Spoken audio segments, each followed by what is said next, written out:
Jimi Ibrahim, welcome to HAQQ. Usually our guests are lawyers, but we're a legal tech company, we're a startup, we're entrepreneurs at heart, and it's a complete honor and pleasure to have a fellow entrepreneur with us. Man, you're involved in so many things, real estate, Web3, and maybe a lot of people don't see the intersection between real estate and Web3. One of them is very avant-garde, the other one is very traditional. How do you find your balance? And is Web3 coming to real estate? Of course. First of all, thank you. It's a pleasure to be here. I've been a close follower of HAQQ for quite some time, ever since I've launched our startup 3-4 years ago. We met. So just want to commend you on the developments, on the growth, and hopefully the sky's the limit. My background is in real estate. I've started going to my family business's construction sites since I was 13 years old. Every summer, I started with concrete all the way to finishing, and it's been a journey. I actually did architecture in school as well. But then when I was continuing my education in London, I went down the rabbit hole of blockchain, read the Bitcoin white paper, started mining, then started trading. And then after the crisis, I moved completely into tech. And I find myself now a co-founder of a company called IOPN. And it is one of its main pillars is the intersection of Web3 and real estate, actually. So we are actually tokenizing real estate on chain. We've partnered up with two very big high-end luxury real estate projects. One is Tonino Lamborghini branded residence. The second is Mansouri, and we have a couple down the line. So benefiting from being in a regulation that permits and that's opening up this new door to democratize real estate through on-chain activity, allowing people to fractionalize their properties and to sell it to a multitude of buyers instead of one. So imagine you have a $1 million apartment, you're much more likely to sell it to 100 people than you are to one. So this is the new age of real estate. It's allowing new liquidity to come into the real estate market. It's allowing the average Joe now to have access to a secure investment, which wasn't available before. People would work all their lives to be able to buy their own property or to invest in real estate. So it's really interesting where we're heading right now. So basically, it's sort of like opening up real estate investment to everyone, right? You're removing the barriers for people to invest in real estate. Correct. Because, speaking out of experience, very rare are the properties below maybe $100,000, and that has to be liquid, right? And so what banks used to do in the past was they would give you a mortgage and then you would go buy the entire property, but you're also carrying a lot of debt. Correct. And so what you've done is, instead of having to buy the entire property, you buy stakes in the property, and they're backed by the blockchain, correct? Correct. So the idea here is that imagine that apartment becomes like a company. Okay. Right? And you have shares in that company. Like a public company with shares. Like a public company with shares that is managed basically with reselling or the rent. You have a management company that would handle that. And then the owners, which is with an S now, the owners of this apartment will profit share on the resale at a higher value or on the rent. Now, they can also sell their security token, which is the representation of their share, on secondary marketplaces, and they can speculate on that as well. So it's opening up a new market in real estate as well, which is secondary market for security tokens. You're basically solving for the liquidity problem in real estate. Correct, and you're breaking the barriers of geolocation as well, because now what we're aiming to reach, and definitely working very closely with regulators and making sure that the whole ecosystem is compliant, of course. But then what that allows is really to democratize access to real estate, not just within the same city or country, it's international. Open borders. So now you can have never visited Japan, let's say, but you can buy A house. fraction of a property that is next to some monument or that has some the right, ingredients to be a successful project without ever having stepped foot there. So it's really interesting where we're heading. Honestly, that sounds like such an exciting project. This is one of the things where I've had a thesis on ever since NFTs became a thing, right? And I went up on the website, I think it was the AIBC summit, and they said, how are NFTs going to be used? And I said, as a technology to trade any sort of asset like real estate. But how do you bridge the user experience of like, right now, if you want to buy real estate from a traditional perspective, it's a very old school way of buying real estate. You got to go sign 1,000 papers, there's the land registry, etc. And most real estate investors are obviously older, right? And they're used to that. They find comfort in that. How are you planning on taking them from a completely traditional, mode of acquisition to a pure digital play? And what sort of guarantees do they get? So there's a clear path of how that technology got there. What you said, NFTs, is definitely one of these stepping stones that led us to here.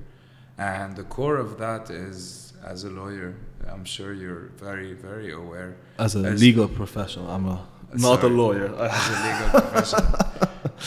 Is smart contracts. That is at the core of everything, right? And that is how any transaction on the blockchain is secured, is made public, and is just set in stone.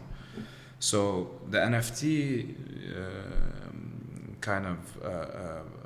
narrative, when it was out in the beginning, was mostly with digital assets and to be traded and speculated on. But then NFTs kind of died, right? And that whole ecosystem of speculating on digital assets, yes. But the core of why we were building in that space was smart contract technology. And we saw the value of how this can then hold your identity. It can hold your properties, your education, your insurance. Any transaction that needs identification can be ran through smart contracts instantaneously. That's one side, the tech. The second side is that fractionalization has been happening, but through fractionalizing SPVs. So an SPV would be created, multiple stakeholders in that SPV, and that SPV would buy properties. Let's take one example of one property. The problem is, as you said, if it's not a smart contract, it's a regular contract, and whenever one of the stakeholders wants to sell, all of them need to approve. And they all also need to approve that at this valuation, no, you're going to kill the price, no, okay, they need to come out, they have the right to invest at a discount before the public, all of these to secure the property. Now, when everything's going digital and instantaneous, you don't need to go through this, very friction-ridden process. It all happens automatically on chain. So this is what. So to get back to the question, what are the securities for said investors or for the landlords themselves? This is where regulation comes in. What is the biggest hindering point is that, okay, let's say I bought this token, what guarantees that this is the right apartment, the right lot, the right location? Maybe they're selling the same tokens to many people, right? Because it happens anyways. When you hear these scandals of people registering apartments in the same day, same one, and then take the money and leave. Because this is on chain, this can't happen, right? Because each token has its own unique identity. It can be followed throughout every transaction.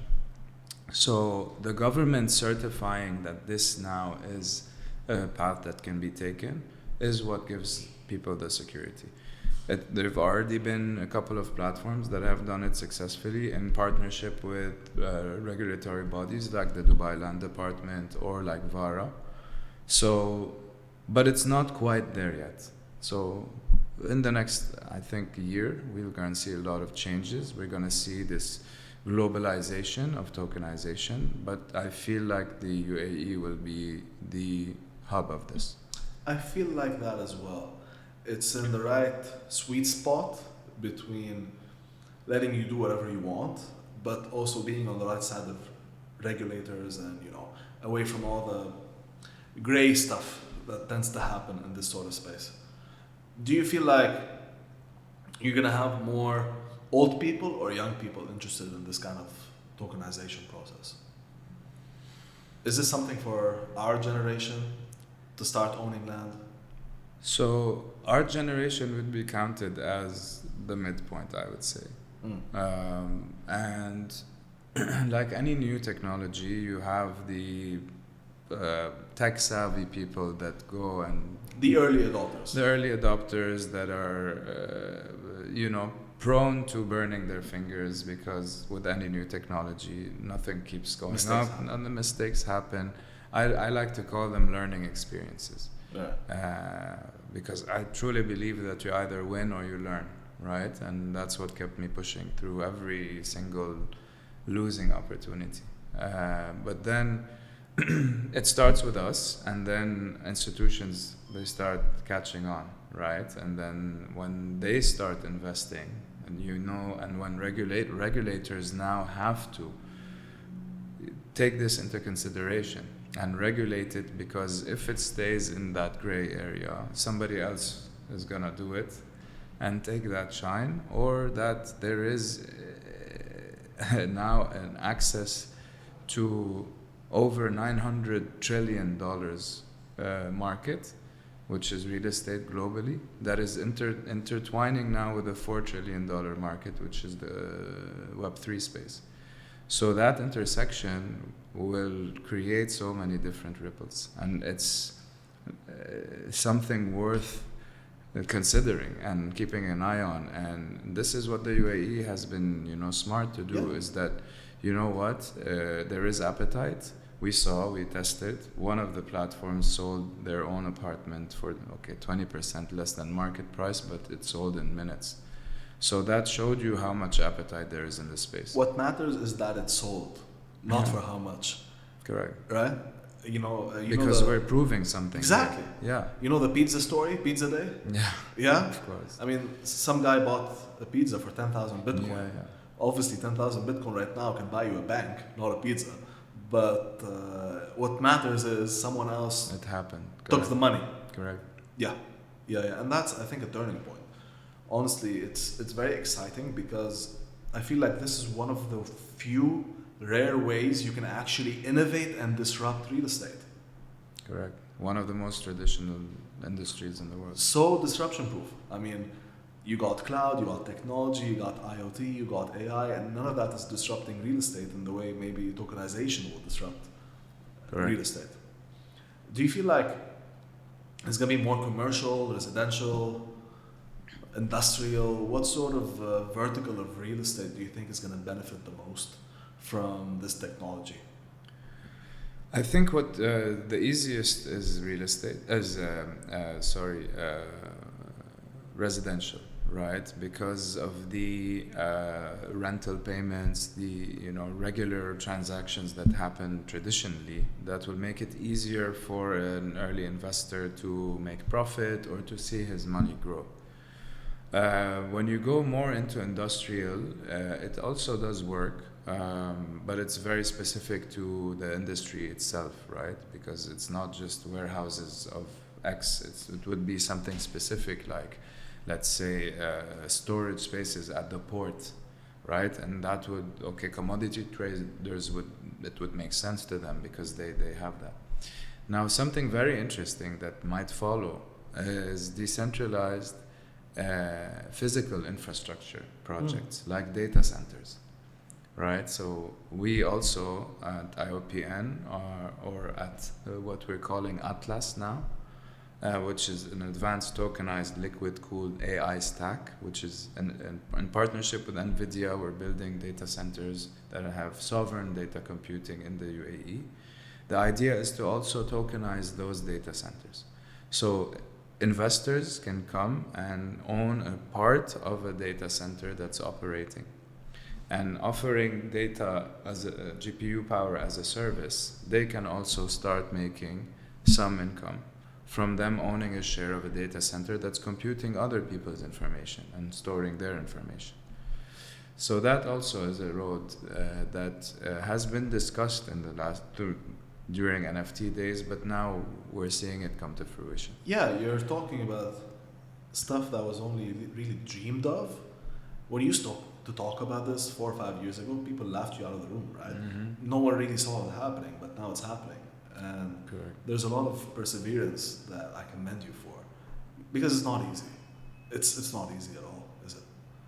And it makes me wonder, where else do you see Web3 technology impacting entrepreneurship, impacting industries, besides real estate? Do you have any sort of opinion or thesis on that point? The idea is that blockchain as an infrastructure only makes sense, and decentralization only makes sense for the natural progression of business in general. We as Lebanese have had the very bad experience of our economic crisis, and all of that was because of a centralized system that failed us. And that actually is what pushed me down the path of Web3, is when I found that, okay, that number on a screen is not there anymore. Everything that I had saved for is not there. So what I still had was what I did in crypto in the last 10 years. And I used that to launch my first startup, second startup. Some failed, some worked. And then for me, it's very clear. Now, to bring all the masses to start adopting, we'll need a couple of factors to come together: regulation, the market, as we see now, being fruitful for many, news starting to make ripples, and especially the maturity of the market right now, because we had a huge sell-off happen with Bitcoin maybe 3 weeks to a month back. An insane amount of money was liquidated, but it only drew the price down 3%, which means that now you don't have these huge crashes happening when big whales jump out or in, because you have so much appetite, other people are buying in, and you have a lot of new money coming into the market. It's also a testament to the confidence people have in the asset. Correct. Whenever someone used to sell, people always thought, oh, the rug's being pulled, right? You're right. The rug's being pulled and the scam's over and we need to pull our money out, and that's what cascaded, the price drop. Crash. Yeah, every crash. single one. So it seems like it's more shockproof. Yeah, definitely. And when you see that, add to that the banking system now really integrating itself left, right, and center. You hear of banks that have OTC now, platforms that are accepting Bitcoin as an asset class, as building their own blockchain reserves. Governments that are building their own blockchain reserves. The US announced their own Bitcoin reserve. Correct. So when you have a buying power now to your asset and you're able to transact in it in your day-to-day business, and that this decentralized nature of blockchain secures the business and secures the users that are part of your ecosystem, because if anything fails, it's all decentralized. If any breach happens into a node, it gets thrown off of the whole chain, and it all continues. And I think for me, as a biased Web3 entrepreneur, it only makes sense, and I would really advise and invite anyone that is in the Web2 space to see how they can integrate blockchain into their businesses, because it's the natural way that business is moving. I think so too. I think decentralization as a philosophy just makes sense. Mm-hmm. Subsidiarity, decentralization, they make sense, because at the end of the day you're removing options for error by having more people look at it and more people check on it and more people, creating this sort of structure of checks and balances. That makes a lot of sense. And I've always been a big believer in that. And, it's in a way the complete antithesis of AI, where AI is sort of completely centralized, right? With the guys that have the foundation model. I mean, yeah, they give you APIs, but you're sort of their customer at the end of the day. And then they have this huge gravity pull, right, towards you. And it's going to be interesting how these two technologies interact in the world between Web3 and AI. I think that's going to be a very interesting intersection, honestly. Correct. And to your point here, this is our biggest sell point for Atlas, is that today any data center that is leveraging, whether it be US tech, Chinese software, we all know that there's data breaches, there's, in Web3 we used to say not your keys, not your wallet. Now it's like, if it's not your storage, not your data, right? And most of the infrastructures being used now are computing all of this data and storing it and using it. And the idea of a sovereign AI data center means that you own all of your information.